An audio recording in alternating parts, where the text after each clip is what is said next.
तुला राशि वालों के लिए आने वाला शनि, बदलने वाला शनि आपके जीवन में क्या बदलेगा, क्या बदलाव लाएगा, उसके बारे में चर्चा करते हैं। तो तुला राशि वालों के शनि वर्तमान में पंचम स्थान में स्थित है।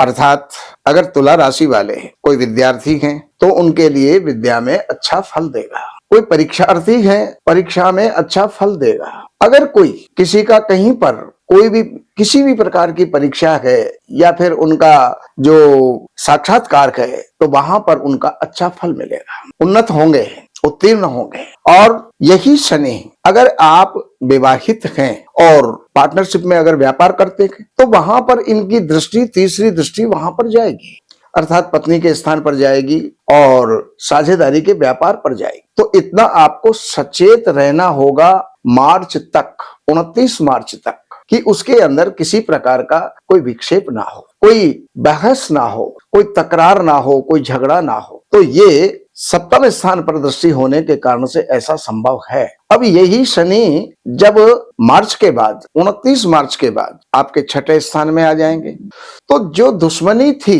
वो दोस्ती में परिवर्तित हो जाएगी। पत्नी के साथ अनबन थी वो भी ठीक हो जाएगी, पार्टनर के साथ अनबन थी वो भी ठीक हो जाएगी। यदि कोई शत्रु थे तो उनका भी शमन होगा, यदि कोई रोग और कर्जा था तो उनका भी शमन होगा, लेकिन वो 29 अप्रैल के 29 मार्च के बाद।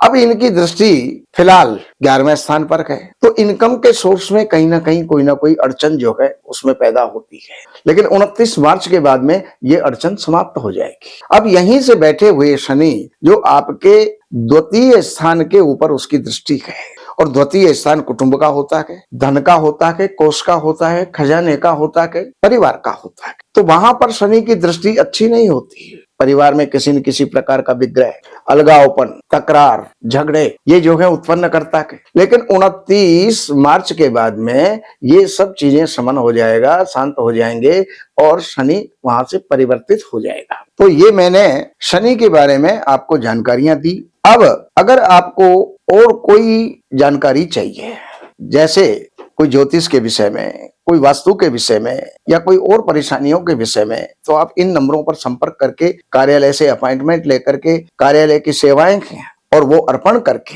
और फिर आपको जो भी कुछ लाभ उठाना है वो जान करके लाभ उठा सकते हैं। लेकिन एक बात का ध्यान रखें, केवल वीडियो चालू हुई, नंबर देखा, आप फोन मिला देते हैं। आपके पास ना जन्म की डिटेल है, ना टाइम है, ना महीना है, ना सन है, ना समय है, तो हम आपका सहयोग कैसे करेंगे? इसलिए सबसे पहले अपनी डिटेल जानिएगा, जन्म तारीख को, जन्म का समय ये आपके पास में होना चाहिए, तभी आपका फोन करना सार्थक होगा। नमस्कार।